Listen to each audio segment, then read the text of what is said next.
welcome to the Records of History. तो this is part 2 of Tribes, Nomads and Settled Communities. तो part 1 में हमने पढ़ा था ट्राइब्स के बारे में, नोमैड्स के बारे में और काफी सारी हमने ट्राइब्स की लोकेशन को देखा था कि कौन सी ट्राइब जो है इंडिया के किस स्टेट को क्या करती थी, डोमिनेट करती थी. नाउ अब जो ट्राइब्स हैं वो भी क्या होती है, टू टाइप्स की मिलती है, जैसे कि nomadic pastoralist and itinerant groups. ठीक है, नोमैडिक पास्टोरलिस्ट आपके बिल्कुल नॉर्मल ट्राइब्स होते हैं जो एक जगह से दूसरे प्लेस पर क्या करते हैं, मूव करते हैं for the search of food and pasture for their animals and for themselves. Okay, so nomadic pastoralist moved along distances with animals and lived on the milk and pastoral products. On the other hand, itinerant groups क्या होते हैं, इनकी एक speciality होती है, they always moved in the groups. Okay, ये हमेशा क्या है, ग्रुप्स के अंदर ही मूव करते हैं. So they are craft persons, peddlers and entertainers, travel from one place to another place, practicing for their different occupations. तो ये किस लिए ट्रैवल करते हैं एक जगह से दूसरी जगह के लिए, for their entertaining purpose and practising their different occupations. ठीक है, they both visited same place every year. दोनों ही जो ट्राइबल कम्युनिटीज हैं, जो आपके दोनों ही टाइप्स हैं, nomadic pastoralist and itinerant groups, दोनों ही क्या है, सेम ही जगह पर एवरी ईयर क्या करते हैं, विजिट करते हैं. उसके अलावा आपको एक वर्ड दिख रहा होगा, बंजारास. ठीक है, बंजारास कौन होते हैं? बंजारास जो वर्ड है ये हमें ड्यूरिंग राजपूत पीरियड भी क्या है, देखने को मिलता है. तो बेसिकली जो बंजारास ओरिजिनेट हुए वो कहां से होते हैं, राजपूत पीरियड से. सो देवर ट्रेडर नोमैड्स. ठीक है, ये ट्रेडिंग करते हैं. ठीक है, ट्रेडिंग के लिए एक जगह से दूसरी जगह तक क्या करते हैं, ट्रैवल करते हैं फॉर ट्रेडिंग पर्पस. और जो इनके कैरावन्स होते हैं उसको क्या नाम दिया गया है, उसको नाम दिया गया है Tanda. Okay, so they brought grains where it was cheaper and sold where it was dearer.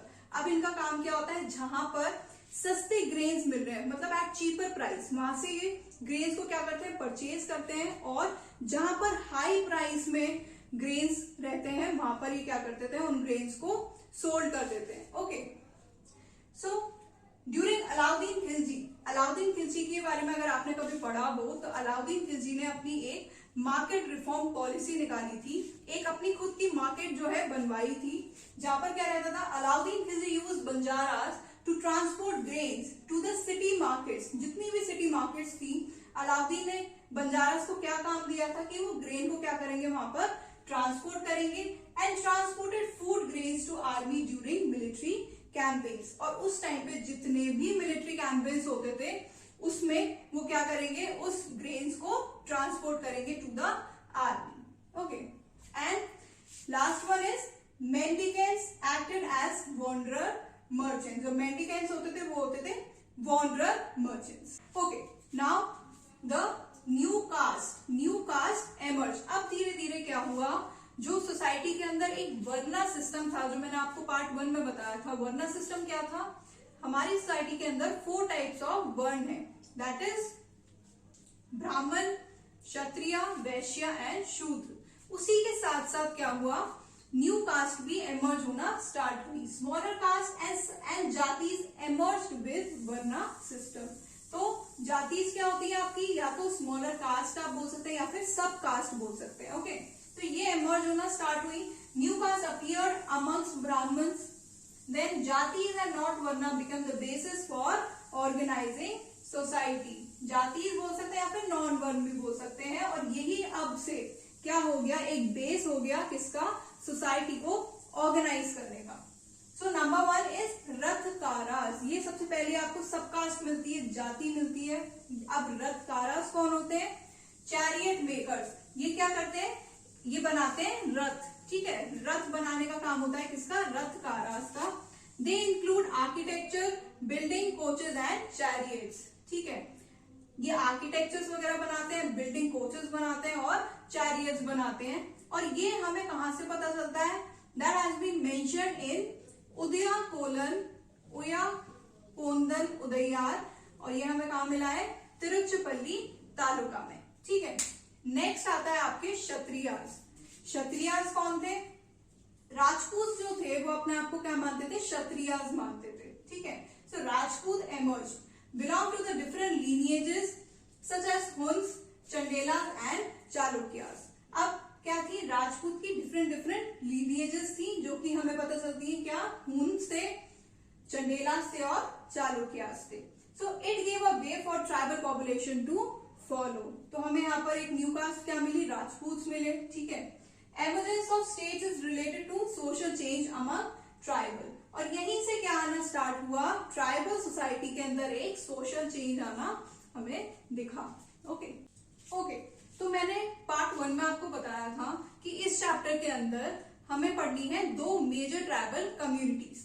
तो आपकी 2 ट्राइबल जो कम्युनिटीज इस चैप्टर में हम पढ़ेंगे वो है गोंड्स एंड एहोम्स। तो सबसे पहले पढ़ेंगे गोंड्स के बारे में।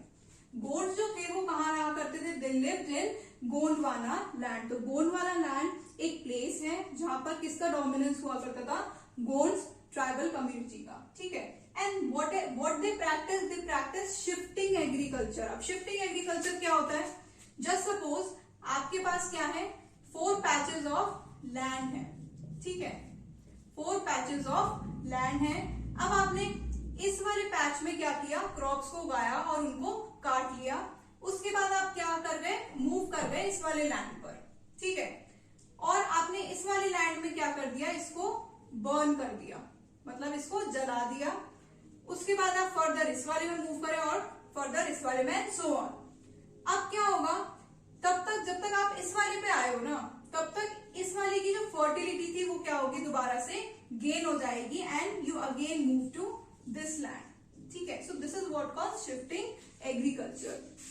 ये जो कम्युनिटी थी ये शिफ्टिंग कल्चर को ही क्या करती थी? प्रैक्टिस करती थी। Each clan has its own raja and rai, और इनका जो एक एक क्लैन होता था उनका अपना क्या होता था? राजा होता था, या फिर उसको राय भी बोला करते थे। Okay, large Gonds kingdom were beginning to dominate small Gond chiefs, और जितने भी लार्जर गोंड किंगडम थे वहीं से एक शुरुआत हुई स्मॉल गोंड चीफ्स को क्या करने की? डोमिनेट करने की। For instance Akbarnama. अकबरनामा क्या है? अकबर की हिस्ट्री के बारे में है, अकबर की रेंज जो थी, अकबर की जो डायनेस्टी थी उसके बारे में है। ठीक है, mention Gond kingdom of Garhkatanga that had 70,000 villages. Akbarnama जो बुक है जो कि अकबर की क्या है?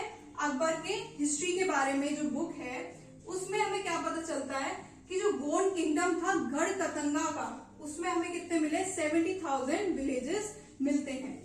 Centralised administration with kingdom divided into गढ़।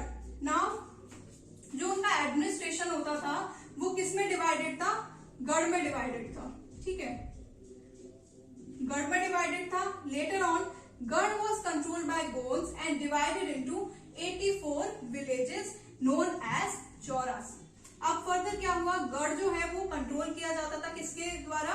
बाय गोंड्स, एंड उसको 84 विलेजेस में क्या किया जाता था? डिवाइड किया जाता था। ओके, 84 विलेजेस जिनको आप क्या नाम दे रहे हैं? चौरासी। ठीक है, further 84 also divided into groups of 12 villages. 84 भी जो है वो क्या है? 12 विलेजेस में आगे उसको डिवाइड किया जाता था। और ऐसे ही जो है सोसाइटी के अंदर क्या है? अनइक्वल पैटर्न क्रिएट हो रहा था। Brahmans got land grant from the Gonds raja and became influential.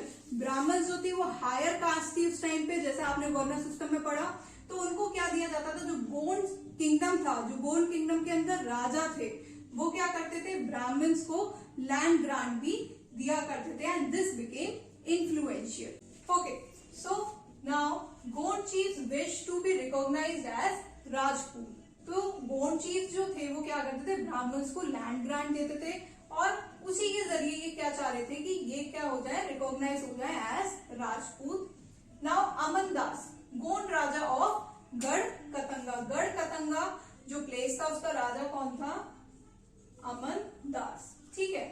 He assumed the title of संग्राम Shah, this is important, okay. तो अमनदास जो था वो गढ़कदंगा का राजा था और उसने एक टाइटल लिया संग्राम शाह। His son दलपत, संग्राम शाह का बेटा जो था वो क्या था, Dalpat, and he married the princess Durgavati, जो कि किसकी डॉटर थी, सलबाहन की, जो कि क्या था, एक चंदेल राजपूत राजा था, ठीक है, कहाँ का, महोबा का। तो आपने क्या पढ़ा, संग्राम शाह जो था उनका बेटा था Dalpat, and he married the princess Durgavati who is the daughter of Salban the Chandel Rajput raja of Mahoba. Now Dalpat died early, अब क्या हुआ, जो दलपत था उसकी क्या हो गई, डेथ हो गई, and but Durgavati was capable and rule in lieu of 5 years old सन, ठीक है। पर दलपत की डेथ होने के बाद दुर्गावती जो थी उनने पावर को अज्यूम किया और रूल किया 5 year old सन के साथ साथ, ठीक है। Then next is Veer Narayan. Mughal forces under Asaf Khan attack, Durgavati preferred to died early rather than surrender and her son also died. Veer Narayan जो थे वो क्या थे, संग्राम शाह के अंकल हुआ करते थे, और इनने क्या किया, मुगल फोर्सेस जो थी आसफ खान की, उनने अटैक किया कहां पर, गढ़कतंगा पर। तो दुर्गावती ने जो है मरना प्रेफर किया rather than surrender to them, और लेटर ऑन जो उनका बेटा था उसकी भी क्या हो गई, डेथ हो गई। Garhkatanga was rich state and earn by trapping and exporting wild animals to other kingdoms. Garhkatanga जो था वो क्या था, बहुत ज्यादा स्ट्रॉन्ग स्टेट था, और वो ट्रैपिंग तो करते ही थे, ठीक है, रिसोर्सेज की, पावर की, and exporting wild animals to the other kingdoms. Mughal captured precious stones, elephants, annexed and granted the rest of Chandra Shah who is the uncle of Vir Narayan, ठीक है। वीर नारायण के अंकल कौन थे, चंद्र शाह, इनसे भी किंगडम क्या कर लिया, मुगल्स ने एनेक्स कर लिया। After the fall of Garhkatanga, Gond kingdom survive for some time and became weak later. तो क्या हुआ, after the fall of Garhkatanga, जो ये गोंड किंगडम था उसने थोड़े टाइम तो सर्वाइव किया, और उसके बाद क्या हुआ, वो वीक होते होते उसका डाउनफॉल आ गया। तो आज के लिए इतना ही। नेक्स्ट क्लास में जो होगी वो आपका पार्ट 3 होगा इस चैप्टर का, and that will be the last video for this chapter. उसमें हम पढ़ेंगे गोंड एहोम्स के बारे में पढ़ेंगे। Okay, stay tuned.